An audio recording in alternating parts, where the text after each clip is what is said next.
Welcome to The Disappearing Mind, a unique podcast helping you find clarity and support along your dementia journey. Now, join National Dementia Trainer and Coach Dawn Platt for an all-new episode. Welcome back to the Disappearing Mind podcast. In today's episode of Dementia Care and Family Conflict, we bring you a story so many listeners will resonate with. When caring becomes entangled with love, grief, guilt, and the fear of letting go, this spouse's struggle will resonate with you today. Hi, I am your host, Dawn Platt of the Disappearing Mind. We have been doing this series for several weeks. I hope that this and other series that we do will be very beneficial to you. Let me set up today's podcast for you, and I hope that what I have to say will be of comfort to you in your dementia journey. Linda, a 74-year-old wife caring for her husband, Henry, who has mid-stage Alzheimer's disease. They've been married for 52 years. She still sleeps next to Henry. She makes his eggs just as he has always liked them. And she says, he's still in there. That's what she tells everyone. Henry and Linda have a daughter. Her name is Dr. Daria Reed. And they are at odds because they disagree about Henry's care and whether or not Henry needs more help. Reed is a physician and is used to seeing things purely clinically, even though this is her dad. She notices that her dad is wandering out and about at night. He has left the stove on twice. He mistook her for her mother last week, and other things that are really starting to bother her. Daria is recommending to her mom a memory care community transition for dad. Linda refuses. That's not what we promise.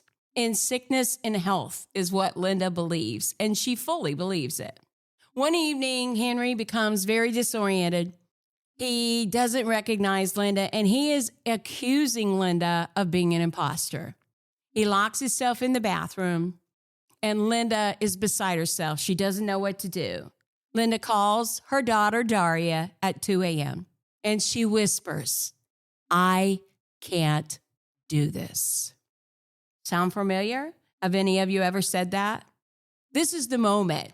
This is the crossroad that some people come to because they have to make new decisions. Perhaps that could be you. This is one of the hardest decisions you'll face as a spouse and perhaps even as a child. You've walked beside your partner through every season of life. You've raised children. You've weathered financial storms, maybe even buried parents. And now you find yourself facing a new chapter you never imagined. Where's the person that you love? And now you're seeing this person that you love is slowly slipping away into someone unfamiliar. When Linda whispered to Daria, "I can't do this," she wasn't giving up. She was letting in the truth. That's why it's okay to admit you're overwhelmed. We talk about this a lot on the podcast, that it's human to feel both fierce love for someone and deep sorrow at the same time. I think many of us go through that throughout our dementia journey. But let's just talk a little bit about how love begins to change shape and how we need to begin to look at things differently. Caregiving doesn't mean carrying the entire load on your own.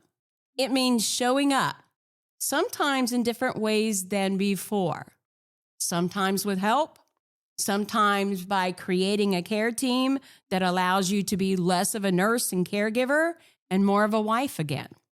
That's not abandoning your spouse. That's protecting what you have left of your relationship. A good thing to think about as you're in this journey. You don't want to give up one without the other. You can have both. It is possible. This is the point when safety becomes the greatest act of love.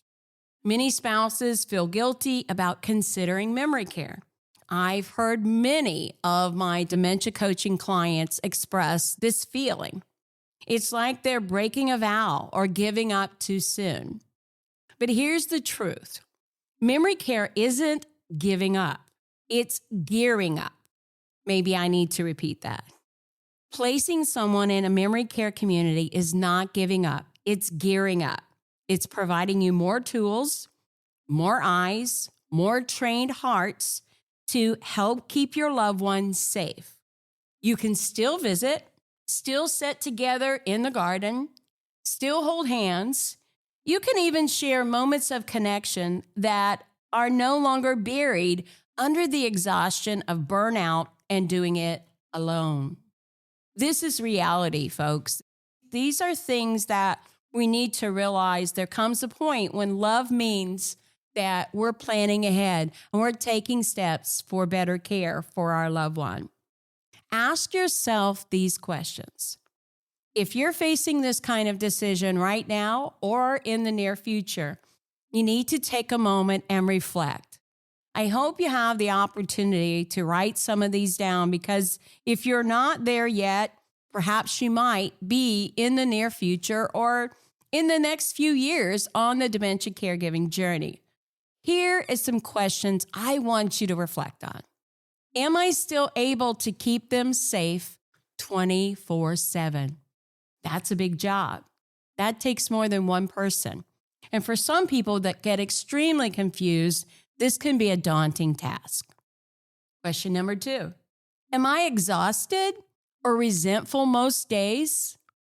Is exhaustion and resentfulness the main emotion, the main feeling that you're experiencing?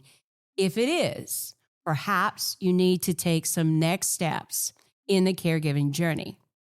Do I have support systems, or am I carrying this alone?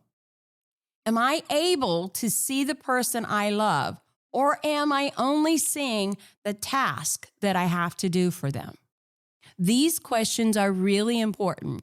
You need to be honest with yourself, with your family, with your doctor. These are real questions. It is really important that you make solid decisions, not only for your loved one, but for yourself. If the answer to any of these questions makes you pause, it's time to explore. You don't have to decide right now, right away, what you're going to do, but begin exploring and explore your options early. Tour a senior living community or tour 2 senior living communities.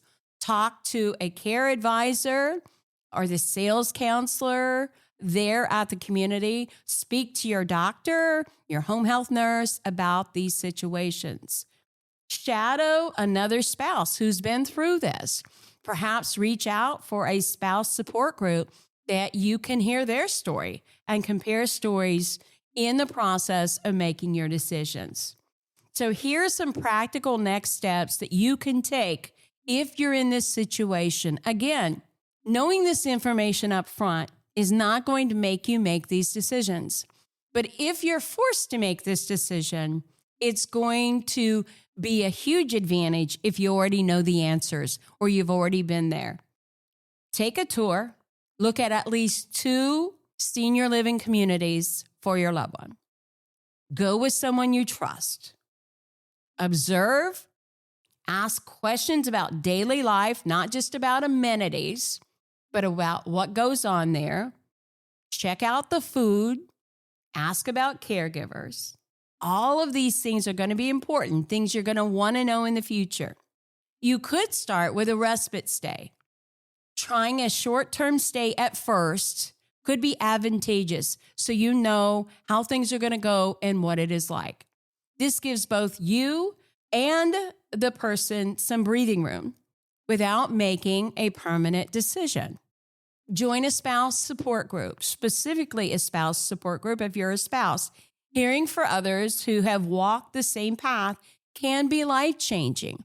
All stories are not going to be the same, and that's why it's important that you hear from several people who have already been through this journey. Set small boundaries. Start by hiring some part-time help, in-home help, if that's what you need. If immediately safety is not at risk, if safety is at risk, I would highly encourage you to make that decision to move into a community where you get 24/7 help. But if safety is not at risk, then you might look at hiring additional help or ask family members to take over one daily task or a weekend a month. These things are going to be helpful as you're walking through this process. Journal your guilt. Talk about it, write it out. Sometimes naming guilt allows you to release it, especially once you have written it out and you can share it with someone else. I think it's very healing. Keep in mind that your ability to walk through these steps will depend on how long you waited to begin the process. The longer you delay, the harder the path may feel, especially if you get into a pinch, into an emergency, and safety becomes an issue where you have to make some decisions. You don't want to make those decisions on a whim. Start early, begin exploring. Love doesn't always look like sacrifice. Sometimes it looks like trust, like delegation, like courage. Spouses often feel that they're betraying their vows by considering care outside the home. But love does evolve, and safety does not replace devotion. It protects it. You're not letting go of your partner. You're adjusting to a new version of your relationship. This is Dawn Platt. I hope that you're listening to our series on family conflict, and I hope that you find some points in the series that are helpful to you both now and in the future. Share this with someone you know that might be helpful. Visit us at The Disappearing Mind, subscribe and share. And until next time, this is Dawn Platt. Make it a memorable day. Thank you for joining us for the Disappearing Mind podcast. We hope it's helped you find clarity and support along your journey. Be sure to subscribe to never miss an episode, visit our website to suggest future topics, and share the podcast with friends and family.